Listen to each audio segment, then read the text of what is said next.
الحمد لله الحمد لله الغني الحميد. أشهد أن لا إله إلا الله وحده لا شريك له، وأشهد أن سيدنا محمدا عبده ورسوله.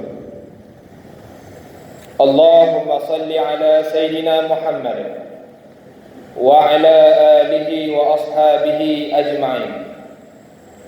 أما بعد، فيا عباد الله، اتقوا الله حق تقاته ولا تموتن إلا وأنتم مسلمون. Hadirin sidang Jumaah yang dirahmati Allah Subhanahu wa taala.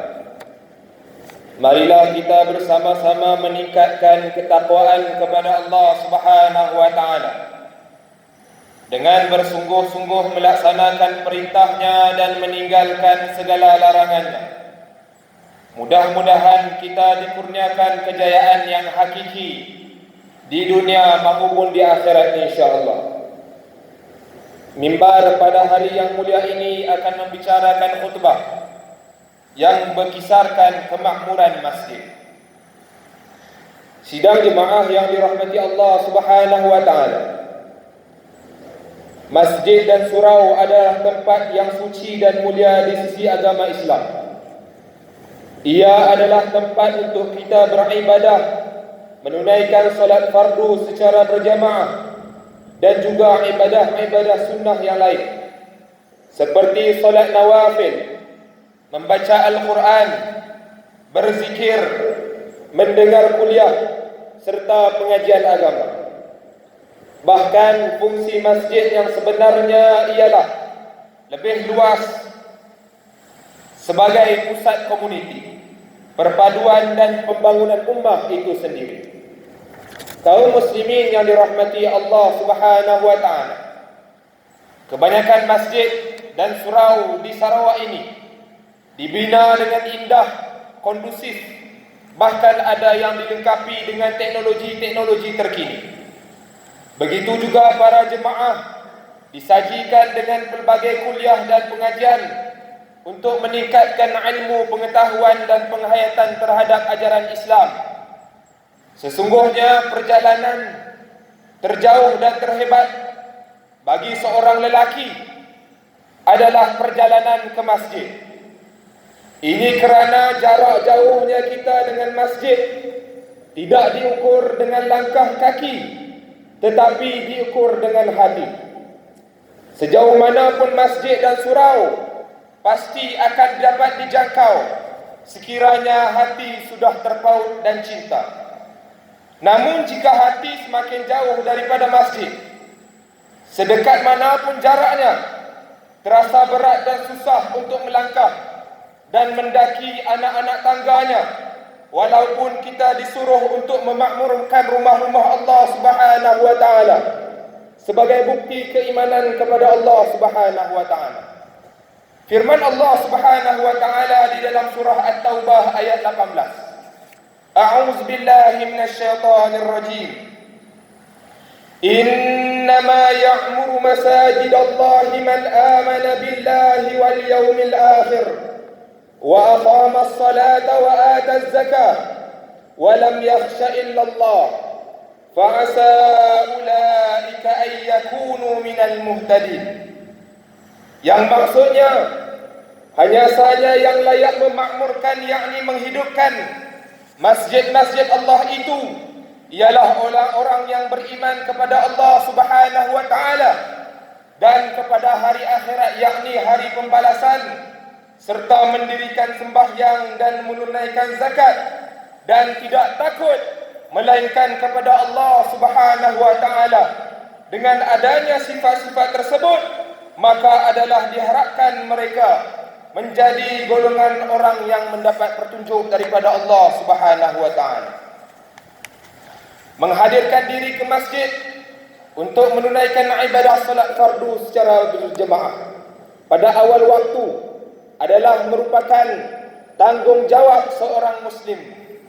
Ini dijelaskan dalam banyak hadis Nabi sallallahu alaihi wasallam yang memerintahkan supaya menunaikan solat fardu secara berjamaah di masjid. Bahkan orang yang hatinya sentiasa terpaut dengan masjid akan mendapat naungan arasy Allah Subhanahu wa taala pada hari akhirat kelak. Dalam sebuah hadis yang diriwayatkan oleh Abu Hurairah radhiyallahu anhu, bahawa Rasulullah sallallahu alaihi wasallam bersabda, "Wa rajulun qalbuhu mu'allaqun fil masajid." Yang maksudnya lelaki yang hatinya terpaut dengan masjid. Hadis riwayat Imam Al-Bukhari. Dalam hadis lain yang diriwayatkan oleh Abu Hurairah radhiyallahu anhu, baginda sallallahu alaihi wasallam bersabda, "Man tatahhara fi baitihi thumma masya ila bait min buyutillah liyaqdiya fariidatan min faraidillah kanat khatwatah ihdahuma takhuttu khati'atan wal ukhra tarfa'u darajatan." Yang maksudnya, sesiapa yang bersuci di rumahnya, yakni berwudu, kemudian berjalan menuju ke salah satu daripada rumah-rumah Allah Subhanahu wa taala, sama ada masjid atau surau, yakni tempat dilaungkan azan untuk menunaikan solat yang telah difardukan oleh Allah Subhanahu wa taala, maka kedua-dua langkah kakinya itu salah satunya menghapuskan dosa dan yang lain mengangkat darjatnya. Hadis riwayat Imam Muslim. Kaum muslimin yang dirahmati Allah Subhanahu wa taala, sesungguhnya banyak kelebihan beribadah di masjid dan di surau berbanding dengan beribadah di rumah, khususnya bagi kaum lelaki. Hati kita akan merasa lebih tenang ketika berada di masjid dan jiwa akan merasa lebih kuat untuk beribadah kepada Allah Subhanahu wa taala. Apabila berada di dalam masjid, kita merasa lebih rajin untuk melakukan ibadah-ibadah sunnah berbanding di rumah. Contohnya mendirikan solat-solat sunnah qabliyah dan ba'diyah, yakni sebelum dan sesudah solat fardu. Membaca Al-Quran dan berzikir memuji Allah Subhanahu wa taala yang Maha Esa. Apatah lagi kita boleh menunaikan ibadah i'tikaf, yaitu ibadah yang hanya boleh dilakukan di dalam masjid sahaja. Betapa pentingnya menunaikan solat fardu secara berjamaah di masjid, sehingga baginda sallallahu alaihi wasallam memberi amaran yang keras kepada mereka yang tidak menunaikan tanggungjawab ini, sebagaimana disebutkan dalam sebuah hadis daripada Abu Hurairah radhiyallahu anhu, bahawa Rasulullah sallallahu alaihi wasallam bersabda,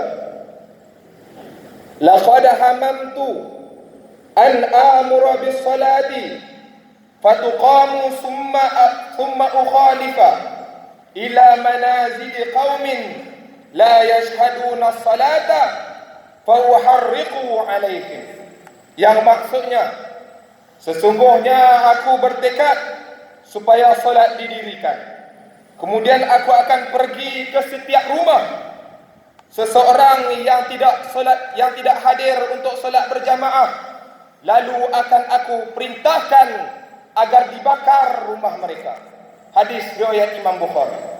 Kaum muslimin yang dirahmati Allah Subhanahu wa taala, oleh itu marilah kita sama-sama berazam dan berusaha dan bermujahadah untuk menghadirkan diri ke masjid, mendaki anak-anak tangganya, supaya kita sama-sama dapat merasai ketenangan serta kenikmatan ketika berada di dalamnya, sekiranya kita ikhlas kerana Allah Subhanahu wa taala. Berusahalah untuk mendirikan solat di belakang imam sebelum kita disolatkan di hadapan imam. Janganlah menunggu waktu tua untuk mendaki anak-anak tangga masjid, kerana tiada siapa yang boleh menjamin bahawa kita akan pasti dapat mencapai usia tua dalam keadaan sihat dan bertenaga. Sidang Jumaah yang dirahmati Allah Subhanahu wa taala, mengakhiri khutbah pada hari ini, Marilah sama-sama kita menghayati beberapa rumusan daripada khutbah ini untuk dijadikan pengajaran dan panduan dalam hidup kita seharian. Yang antaranya yang pertama, umat Islam hendaklah meyakini bahawa semua perintah Allah hendaklah dilakukan dengan bersungguh-sungguh dan ikhlas kerana Allah Subhanahu wa taala. Yang kedua, umat Islam wajib meyakini bahawa solat berjamaah di masjid ataupun di surau ataupun tempat dilaungkan azan merupakan salah satu tuntutan yang diperintahkan oleh Allah Subhanahu wa taala khususnya kepada kaum lelaki. Yang ketiga, umat Islam hendaklah berlumba-lumba untuk meraih pahala seperti mana kita berlumba-lumba dalam mengumpul harta dan menghapuskan dosa antaranya dengan menghadirkan diri ke masjid untuk solat berjamaah, solat fardu 5 waktu. Marilah kita bersama-sama menghayati firman Allah Subhanahu wa taala dalam surah Ali Imran ayat 133. Ba'da a'udzu billahi minasyaitonir rajim. Wasari'u ila maghfiratin min rabbikum wa jannatin 'arduha as-samawati wal ardh u'iddat lil muttaqin. Yang maksudnya, dan segeralah kamu kepada mengerjakan amalan-amalan yang baik untuk mendapatkannya, supaya kita memperoleh keampunan daripada Tuhan kamu dan mendapat syurga yang bidangnya seluas langit dan bumi, yang disediakan bagi orang-orang yang bertakwa. Barakallahu li wa lakum fil Qur'anil azim. Wa nafa'ani wa iyyakum bima fihi minal ayati wa dzikril hakim. Wa taqabbala minni wa minkum tilawatahu innahu huwas sami'ul alim. Aqulu qawli hadza wa astaghfirullahal azim li wa lakum wa lisairil muslimina wal muslimat والمؤمنين والمؤمنات فاستغفروه إنه هو الغفور الرحيم.